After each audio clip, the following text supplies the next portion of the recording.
At 38 years old, Darnell Williams knew the precise weight of a promise. It was heavier than the spools of 12-gauge copper wire he hoisted over his shoulder every day, more unyielding than the steel-toed boots he laced up at 5:17 a.m. He was an electrician, a man who worked with his hands, earning a steady, if not spectacular, $61,000 a year. It was an honest living that paid for the $1,200 a month rent on their modest duplex in Charlotte's Beatties Ford neighborhood, kept food on the table, and ensured his 8-year-old daughter, Nyla, had everything she truly needed. But lately, the weight of his promises felt crushing, because he was beginning to suspect he was the only one carrying them.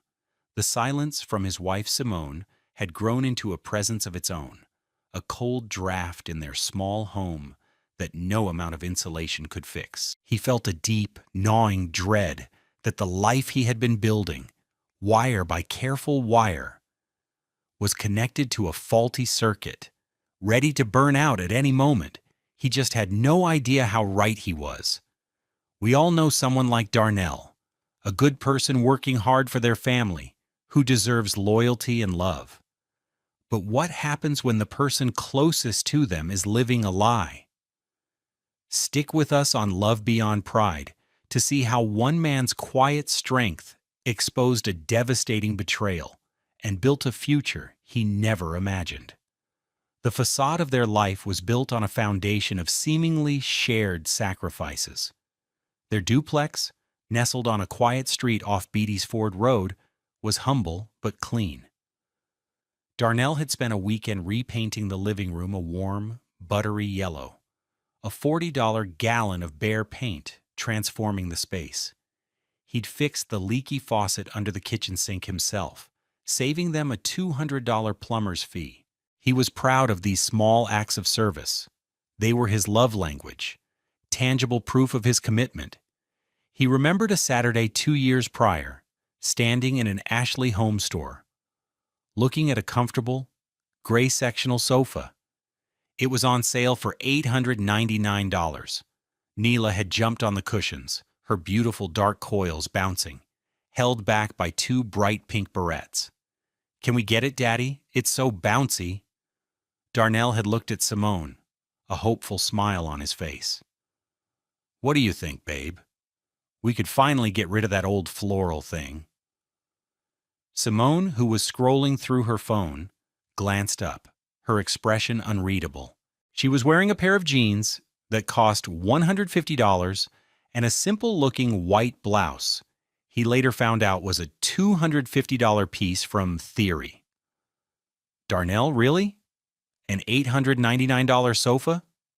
We just don't have that kind of money floating around. You know how tight things are." She'd sighed, a theatrical sound of martyrdom. "We have to be saving for the future. For Neela." He had felt a familiar pang of guilt and inadequacy. She was right, of course. She handled the big-picture finances, managing their joint savings account, where a portion of his weekly paycheck was automatically deposited. He trusted her completely. You're right," he'd said, his shoulders slumping slightly. He scooped Nyla into his arms. "Sorry, sweetie. The old couch is still pretty good, right?" Neela, ever agreeable, had nodded, but he saw the flicker of disappointment in her eyes. They left the store empty-handed. Darnell didn't know then that just 3 days earlier, a transaction for $1,250 had been debited from that same joint savings account, not for a bill, but for a custom walk-in closet system from the Container Store. A closet he would never see. Their life was a tapestry of these small, dollar-tagged details. He wore the same $89 Timex watch he'd had for 5 years, its leather band worn smooth. Simone, however, had a collection of purses. There was the $450 Tory Burch tote she used for work, the $300 Kate Spade crossbody for weekends. When he'd once asked about it, she'd waved a dismissive hand.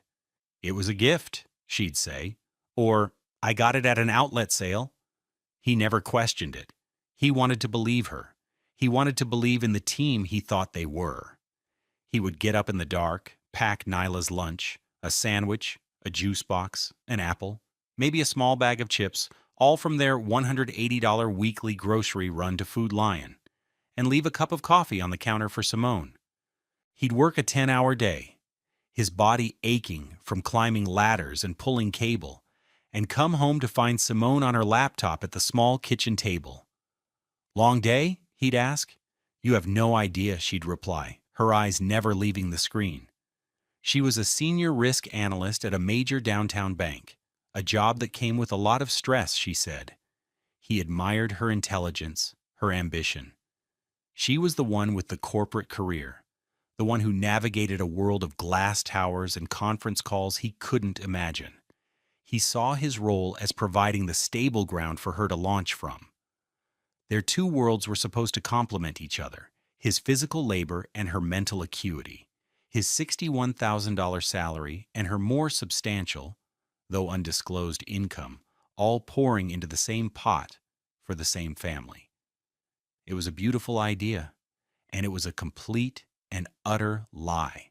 The pot was a sieve, and everything he poured into it was draining away into a life he wasn't a part of. The outrage didn't accumulate all at once. It was a slow poison, administered in small, daily doses of cruelty and dismissal. The little cuts, the subtle humiliations began to stack up until Darnell felt like he was bleeding from 1,000 tiny wounds. Simone's condescension had become a constant, grating noise in the background of his life. One evening they had friends over, another couple from the neighborhood, for a simple backyard barbecue. Darnell was at the grill, a $150 charbroil he'd assembled himself, flipping burgers.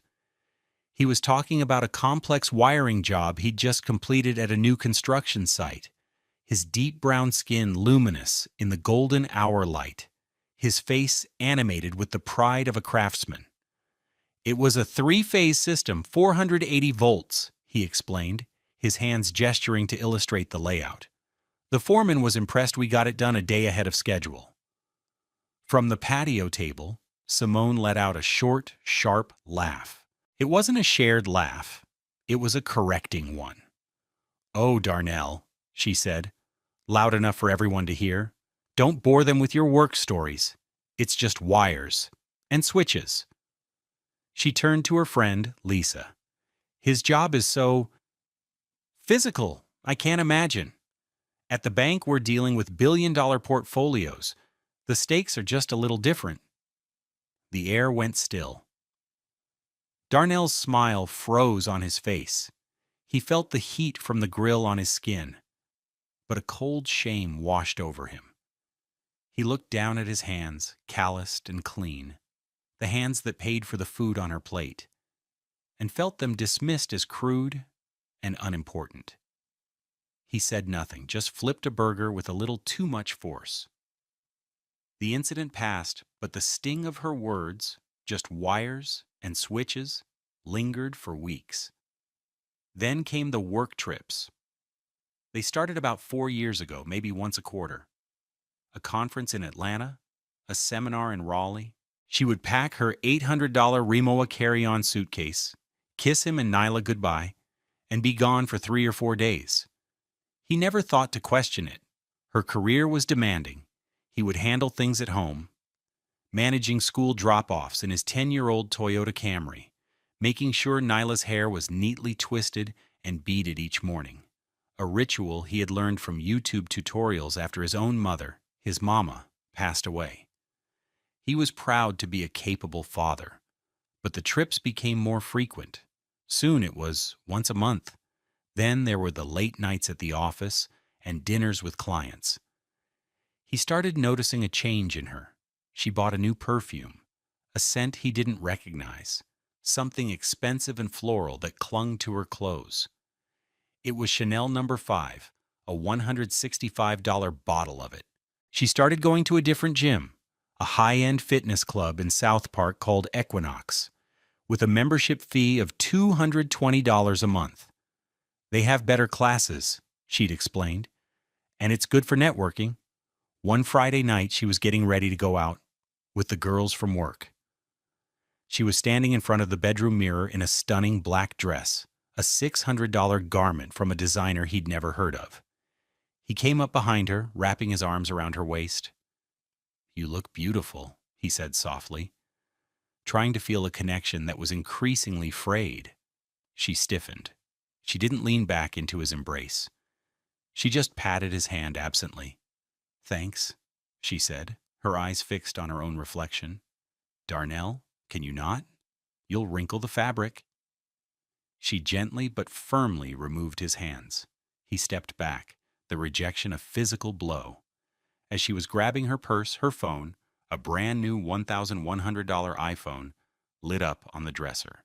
A text message appeared on the screen for a fleeting second before she snatched it up. He only saw a name, Alex, and a string of heart emojis. "Who's Alex?" he asked, his voice quiet. Simone didn't miss a beat. Her face was a perfect mask of nonchalance. "Alexandra? She's a new VP in my division. We're all going out." She shoved the phone into her $450 purse. "Don't wait up." The door clicked shut behind her, leaving Darnell in a silence that was louder than any argument. He knew, in the pit of his stomach, that Alex was not an Alexandra. But to confront her without proof felt like stepping off a cliff. What could he say? That he saw a name and some emojis? She would laugh at him, call him paranoid, insecure. She would twist it until he was the one apologizing. He had seen her do it before. The final, most brutal cut came on their anniversary. He had saved for 2 months, pulling extra weekend shifts to buy her a delicate gold necklace with Nyla's birthstone. It cost him $550, a significant sum that he was proud to spend on her. He made reservations at a nice, but not extravagant Italian restaurant downtown. He even bought a new shirt for himself, a crisp button-down from Belk for $65. He gave her the gift over dinner. She opened the small box, looked at the necklace, and gave him a thin, polite smile. "Oh," she said, "that's sweet, Darnell." She didn't put it on. She just placed the box beside her plate. "Do you like it?" he asked, his hope dwindling. "It's nice," she said, taking a sip of her $14 glass of wine. Then she delivered the blow, wrapped in a casual observation. "You know, my boss, Mr. Henderson, just bought his wife a diamond tennis bracelet for their anniversary from Tiffany's. I can't even imagine what that must have cost. Probably more than your car." She laughed, a light, airy sound that didn't reach her eyes. He looked at his $89 Timex. He looked at the $550 necklace sitting ignored on the table. He looked at her face, the face of the woman he had loved for 12 years. And for the first time, he didn't see his wife. He saw a stranger, a cruel stranger who measured his love in dollars and found it wanting. He felt a profound sense of outrage, a cold, hard anger that settled deep in his chest. It was the moment he stopped making excuses for her. It was the moment the love began to die, replaced by a grim, gathering resolve. He just didn't know what to do with it. Not yet. The discovery came on a gray, drizzly Saturday in late October, the kind of day that forces you indoors. Rain slicked the windows of the duplex, and the sky was the color of wet concrete. With a football game droning on the TV in the background, Darnell decided to tackle the hall closet, a cramped space that had become a graveyard for old coats, mismatched shoes, and forgotten junk. Nyla was at a friend's house for a birthday party, and Simone was, predictably, at a team-building retreat for the weekend. The quiet in the house felt both peaceful and unnerving. He pulled out old jackets, a bag of Nyla's outgrown shoes he'd been meaning to donate, and a stack of board games with missing pieces. In the very back, pushed onto a high shelf, was a beige trench coat. It was a classic, expensive-looking Burberry coat he remembered her buying 5 or 6 years ago. She'd claimed she got it for a steal at a consignment shop for $300, but he now suspected it was closer to its $1,800 retail price. She hadn't worn it in at least 2 years. As he lifted the coat off the shelf, something slipped from the inside pocket. It wasn't a soft flutter like a tissue, but a crisp, sharp sound as a folded piece of paper hit the hardwood floor. He bent down and picked it up. It was a receipt. Not a flimsy thermal paper receipt from a grocery store, but a thick cardstock invoice, professionally printed. His eyes scanned the details, and the world tilted on its axis. The company name at the top was the Regent at South Park. The date was from 8 months ago, February 12th. The line item description made the air leave his lungs.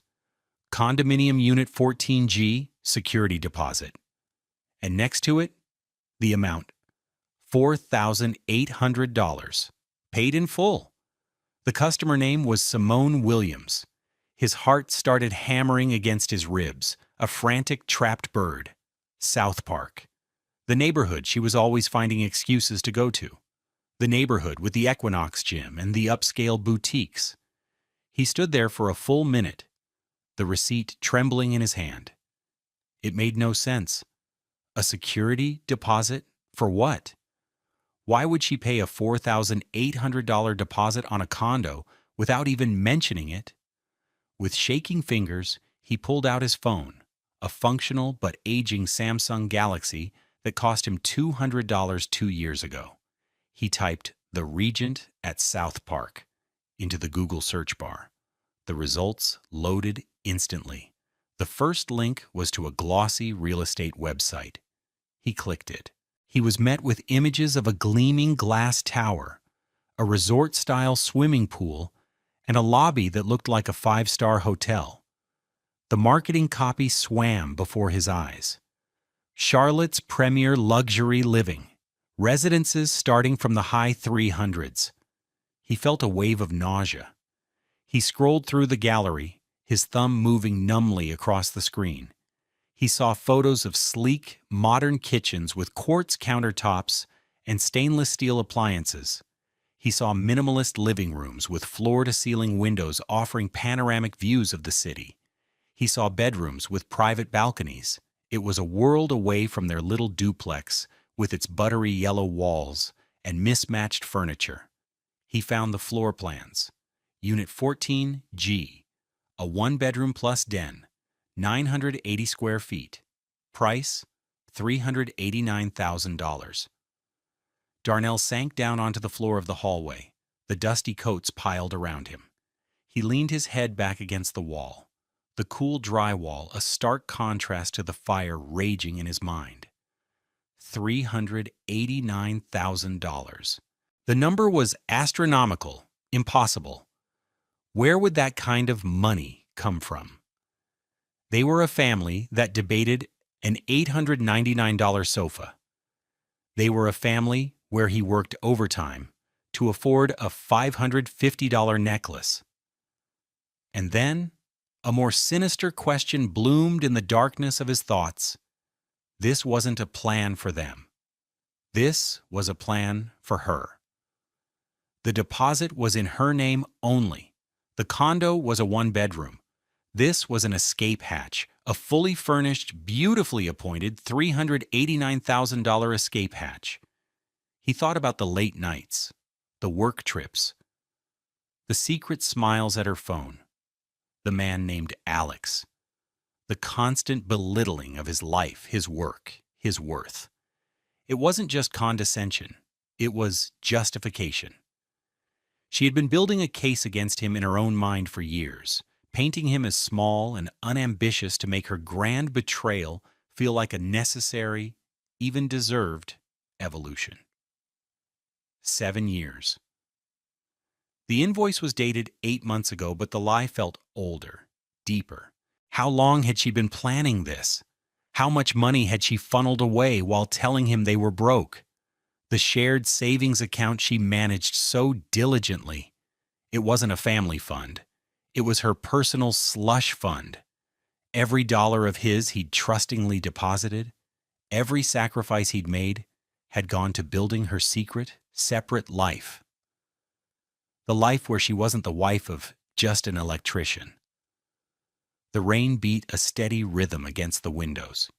Darnell sat in the dim hallway, the receipt for a life he never knew he was funding lying flat in his palm.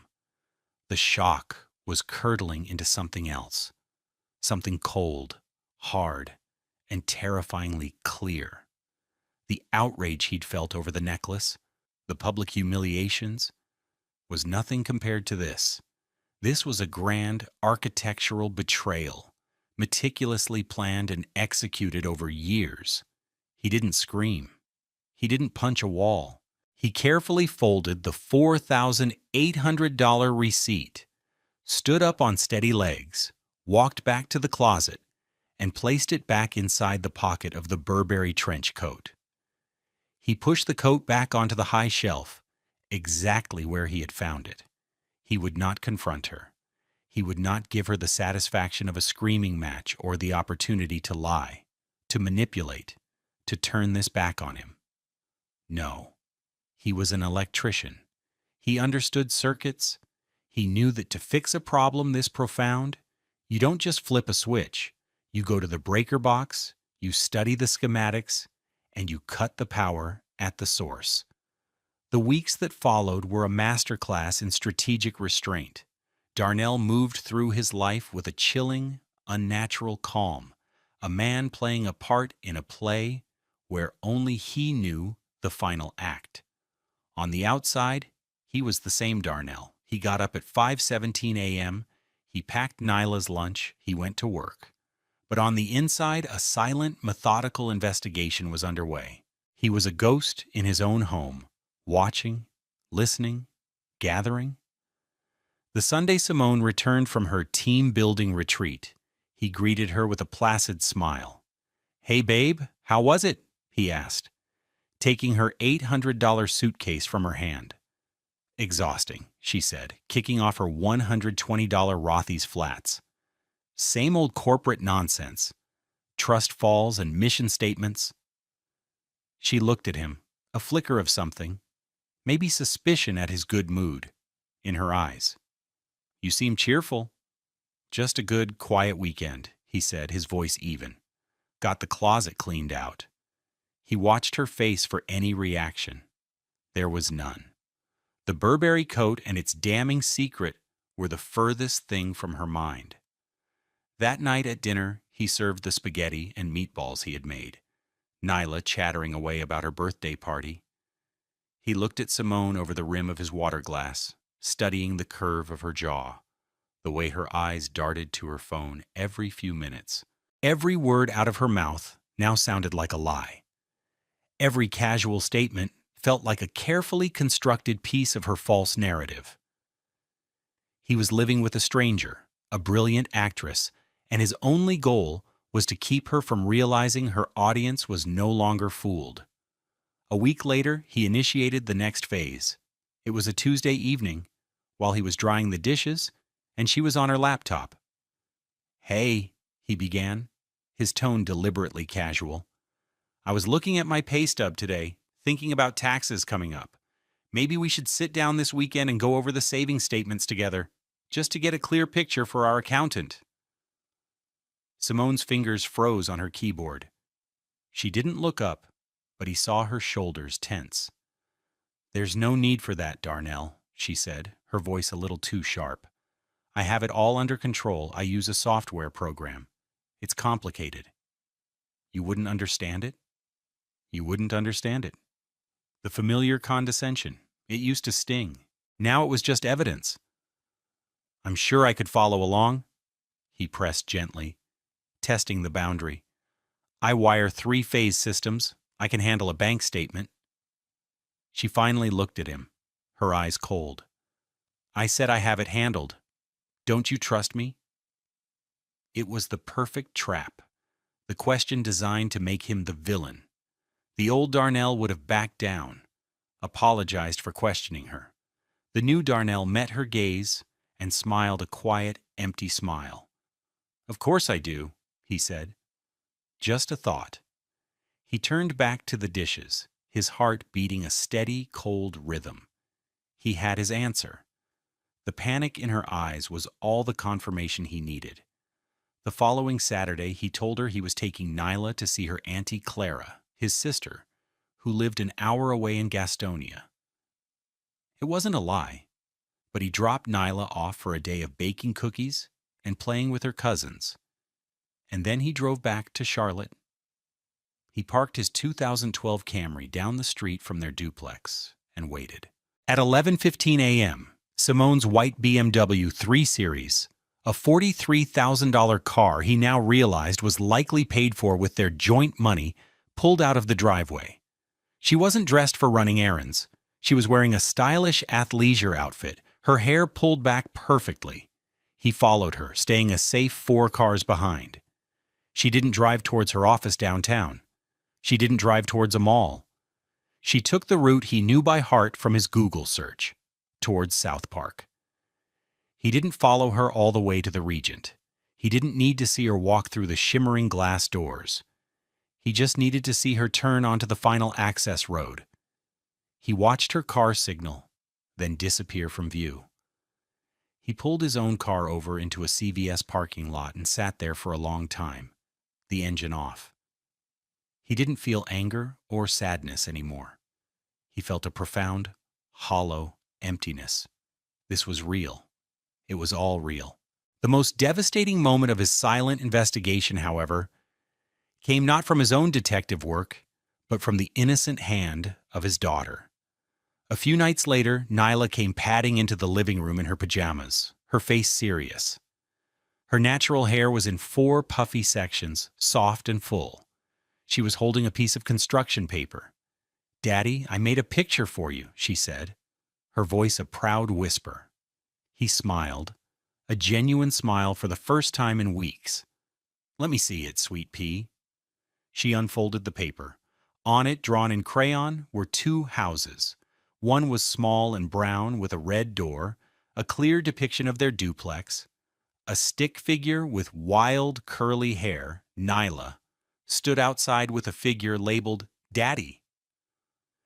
The other house was a tall, gray rectangle with lots of little blue squares for windows. A single figure labeled Mommy stood beside it. Darnell's breath caught in his throat. "Mommy says we might get to live in a new house soon. A really big one with a swimming pool," Nyla said, her little finger pointing at the tall, gray building. Her brow furrowed in confusion, the pure, unfiltered honesty of a child. She looked up at him, her dark eyes wide.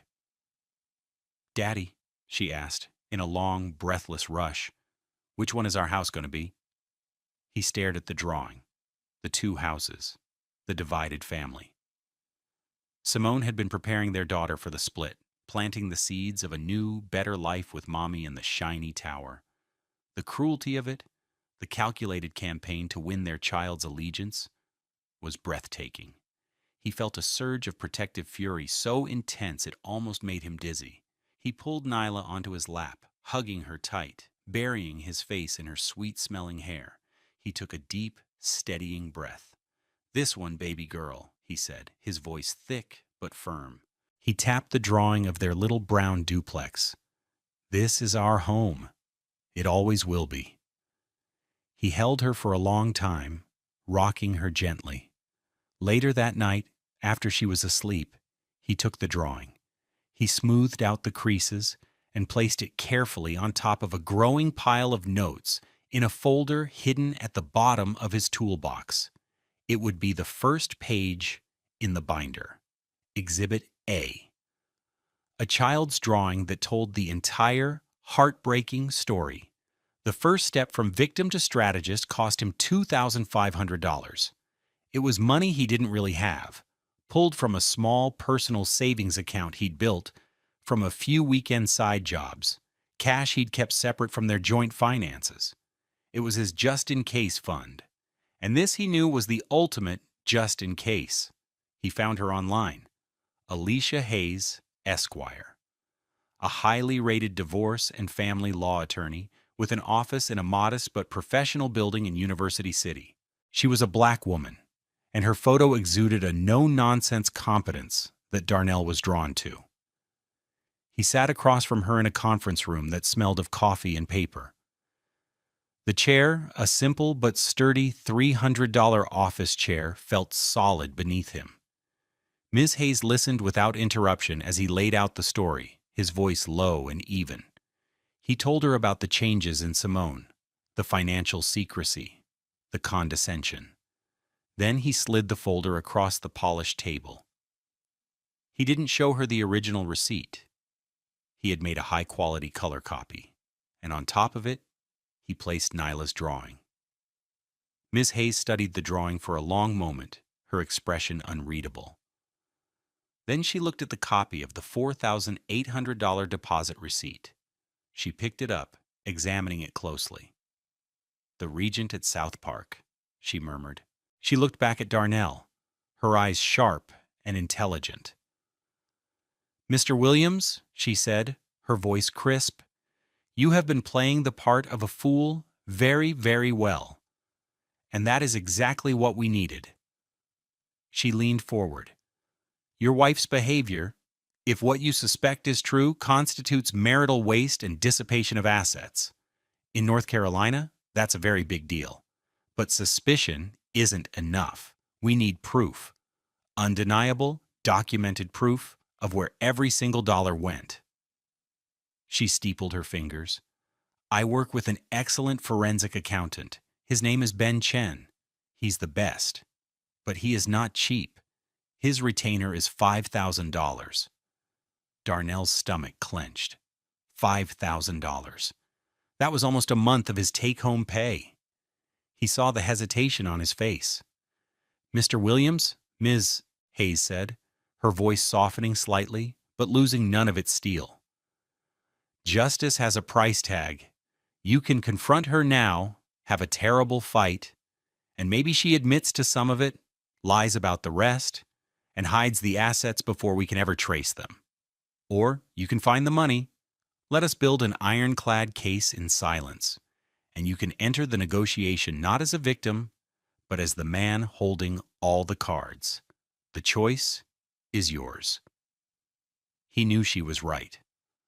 "I'll get the money," he said, his voice firm.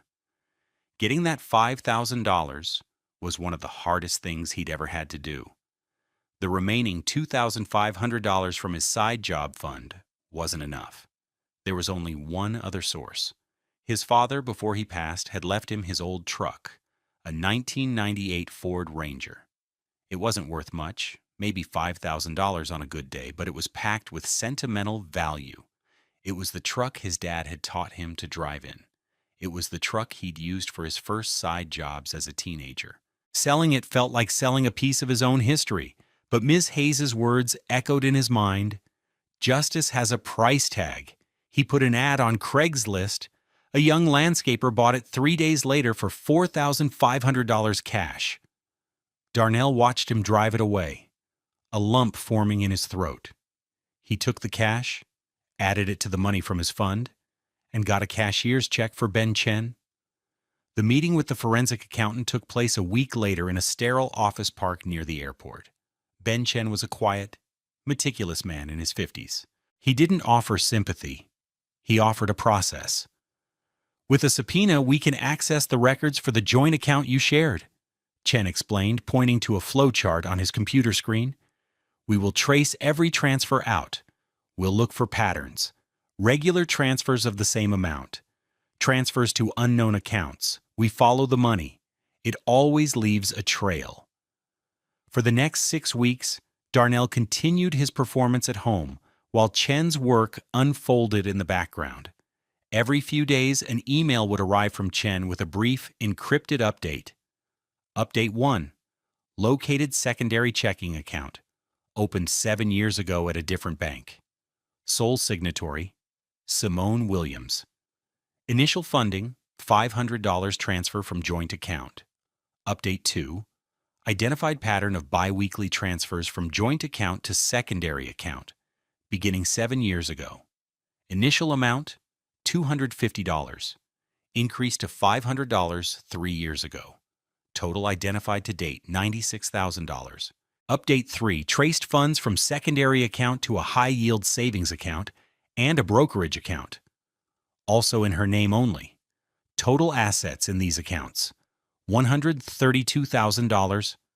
Update 4 located wire transfer for $77,800 from the brokerage account for the down payment on the South Park condo.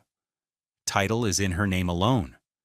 We also found a credit card, Amex Platinum, linked to the secondary account. Statement shows charges for the Equinox membership, meals at expensive restaurants, and airline tickets for trips that don't match her stated work travel. Darnell would read these updates on his phone during his lunch break, sitting in his work van. The numbers were staggering. It wasn't just a betrayal. It was a corporation of deceit.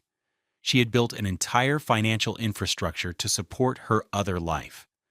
The grand total Chen had uncovered was $214,000.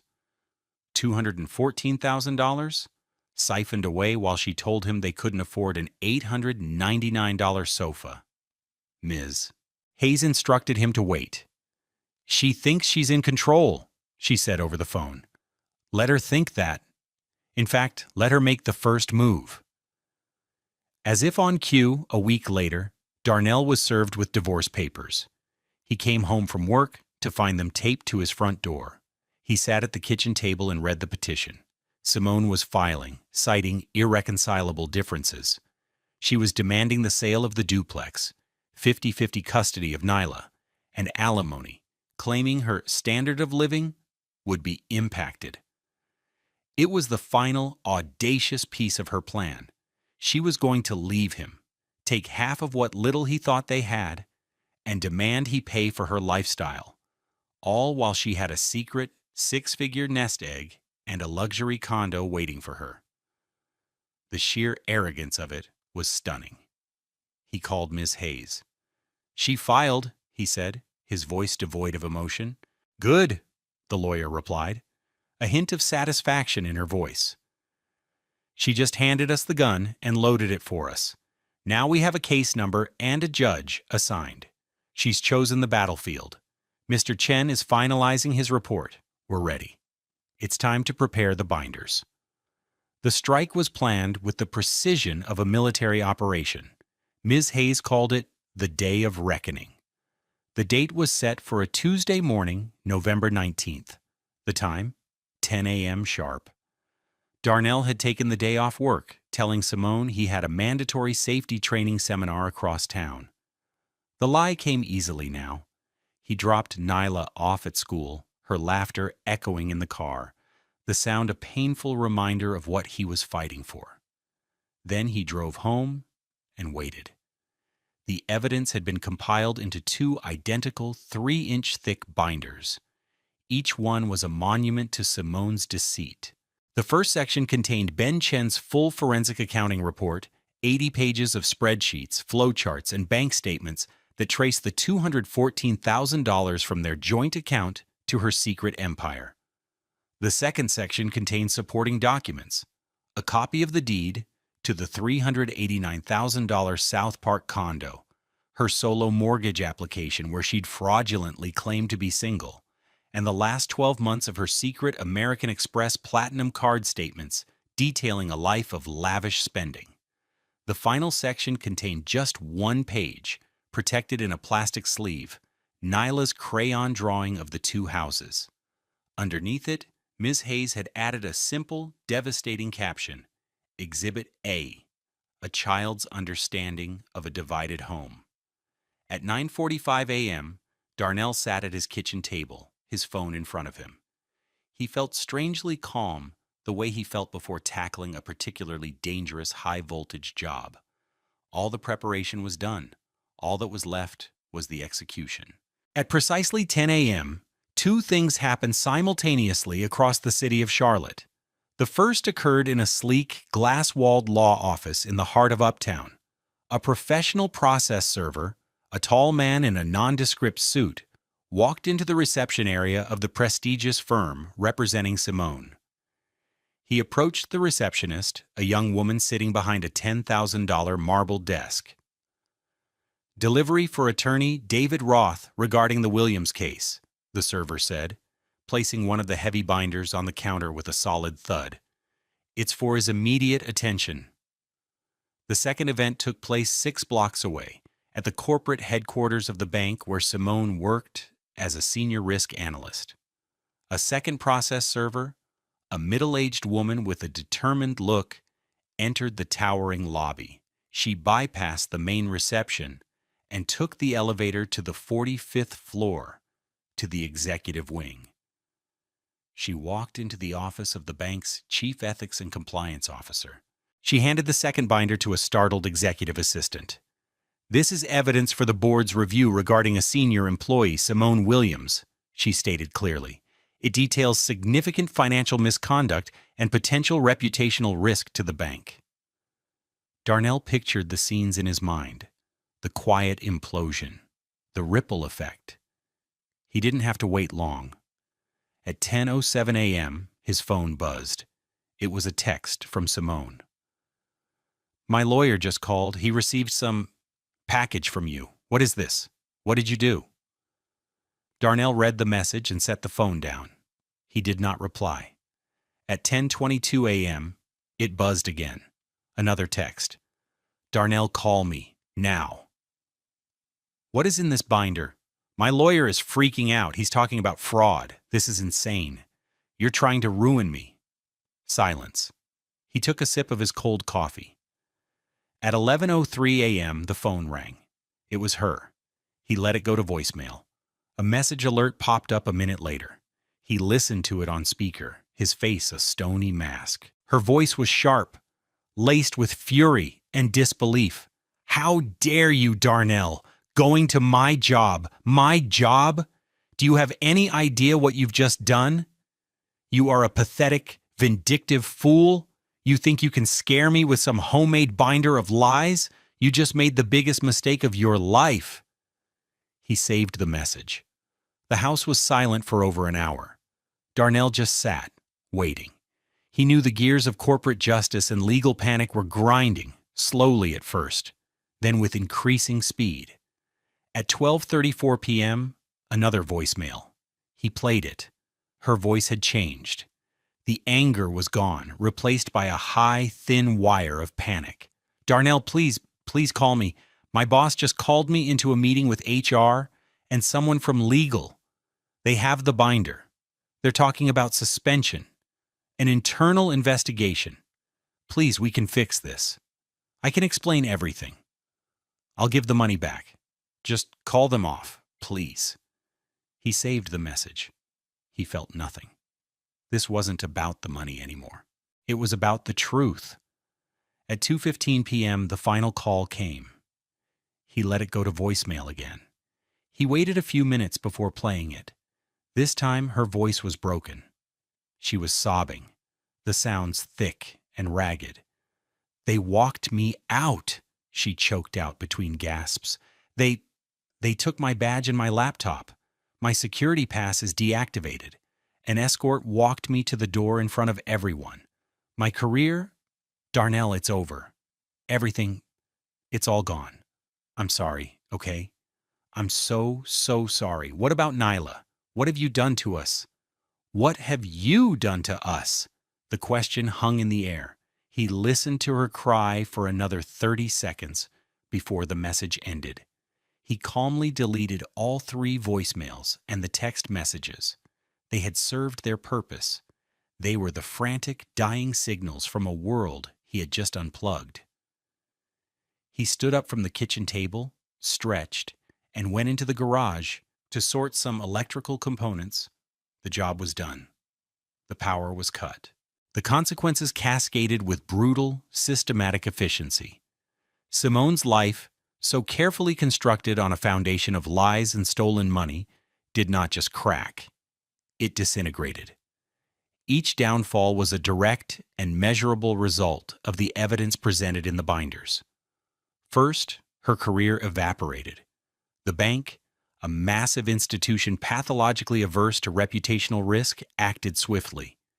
An internal investigation that was supposed to take weeks was concluded in 3 days. The evidence was too overwhelming to dispute. Ben Chen's forensic report was a clean, undeniable kill shot. Simone was fired for cause, citing gross ethical misconduct and fraudulent activity.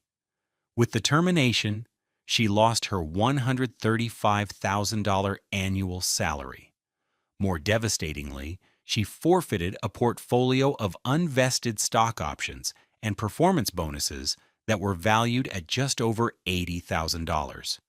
Her entire professional identity, the very thing she had used as a weapon to belittle Darnell, was wiped out overnight. She was blacklisted in the Charlotte financial community, her name toxic. Second, her legal strategy collapsed.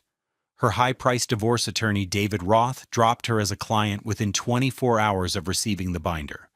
He filed a motion to withdraw, citing to the court that his client had materially misrepresented her financial position and failed to be truthful during their consultations. It was a humiliating and public rebuke. Forced to find new counsel with no income and a tarnished reputation, Simone ended up with a less experienced, court-appointed lawyer who was completely outmatched by Alicia Hayes. The divorce proceedings were not a negotiation. They were a surrender. In a hearing that lasted less than an hour, the judge, a stern woman who had clearly read the entire binder, delivered a verdict that was swift and total. Citing the staggering and calculated nature of the financial deception, the judge awarded Darnell 100% ownership of the marital home, the Beatties Ford duplex. He was granted full primary and legal custody of Nyla, with Simone receiving supervised visitation twice a month. The judge then entered a financial judgment against Simone for the full $214,000 she had dissipated from the marital estate, plus Darnell's legal and accounting fees, which totaled a staggering $22,500. The gavel came down with a sharp crack. Third, her secret empire was liquidated to pay her debts. The beautiful $389,000 condo in South Park, the symbol of her new life, became her prison. With the court's judgment hanging over her, she was forced to put it on the market immediately. In her haste to sell, she accepted an offer well below its peak value. After the realtor's commission, closing costs, and a penalty for breaking her mortgage early, the sale netted her approximately $350,000.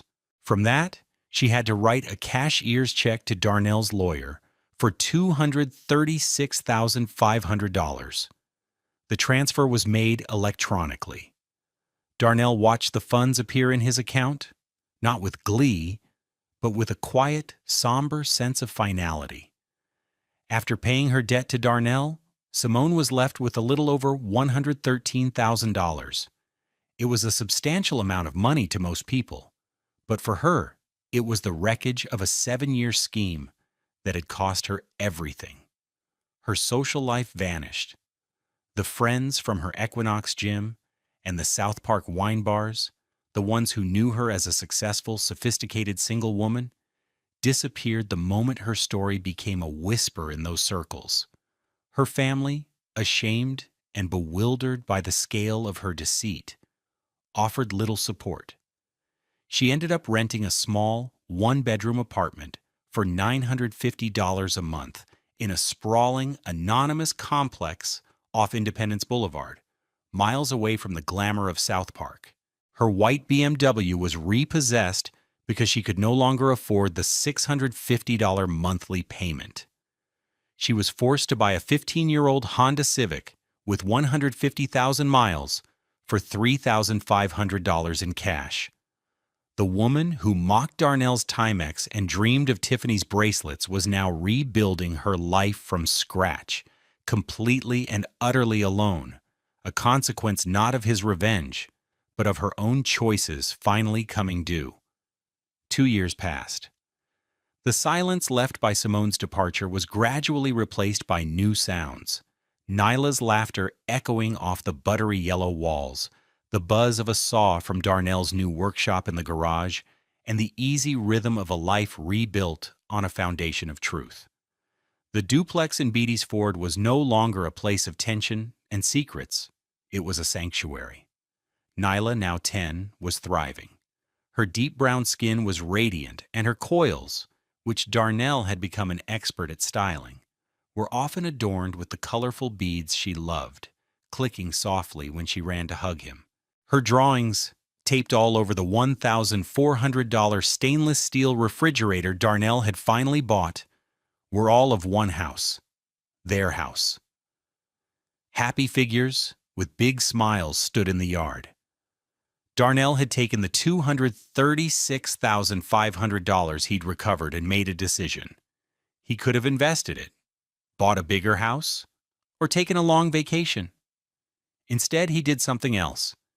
He paid off the last of his own modest debts, put a significant portion into a college fund for Nyla, and used the remaining $150,000 to pour back into the community that had always been his home.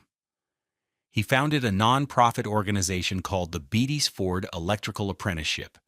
He converted his two-car garage into a fully equipped training center, spending $20,000 on tools, wiring boards, and safety equipment. He partnered with local community leaders and a nearby church to find young, directionless men and women from the neighborhood, kids who were at risk of falling through the cracks.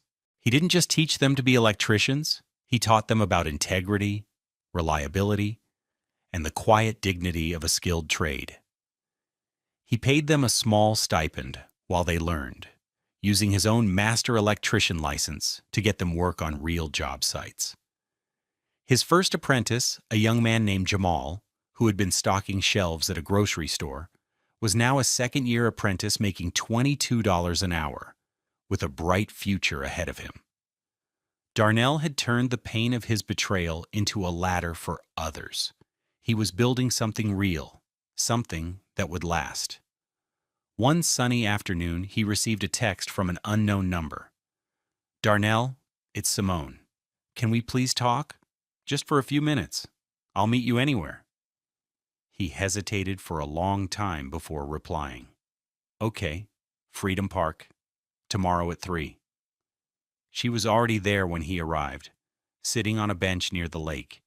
The 2 years had changed her. The expensive clothes were gone, replaced by simple jeans and a sweater. She looked tired, humbled, but there was a clarity in her eyes he hadn't seen before. She had a new job as a bookkeeper for a small plumbing supply company, making $42,000 a year. "Thank you for meeting me," she said, her voice quiet. "Nyla has a right to a mother who is at peace," he replied simply. Tears welled in her eyes, but she didn't let them fall. "I was a monster," she whispered. "I was so lost in what I thought I wanted, what I thought I deserved, that I destroyed the only good thing in my life. I disrespected you. I disrespected our family, and I almost ruined our daughter's faith in what a home is. There is no excuse. There is only the truth. And the truth is, I am sorry. I am so deeply, profoundly sorry for the pain I caused you." Darnell listened. He didn't see the woman who had humiliated him at barbecues or sneered at his anniversary gift. He saw a person stripped of all pretense, facing the wreckage of her own creation. He felt no anger. He felt no love. He felt a quiet, solemn pity. He had done his grieving long ago, in the silent weeks of his investigation. "I forgive you, Simone," he said, and the words felt true and clean in his mouth. "I forgive you for me, and I forgive you for Nyla. We've moved on. Our life is good, it's full." He stood up. "I hope you find your own peace." He turned and walked away without looking back, the sun warm on his face. That evening, Darnell stood in his backyard, watching Nyla chase fireflies in the twilight. His apprentice, Jamal, had just left after they'd spent the afternoon building a new wooden deck together, a project that cost about $2,000 in materials. The smell of freshly cut lumber hung in the air.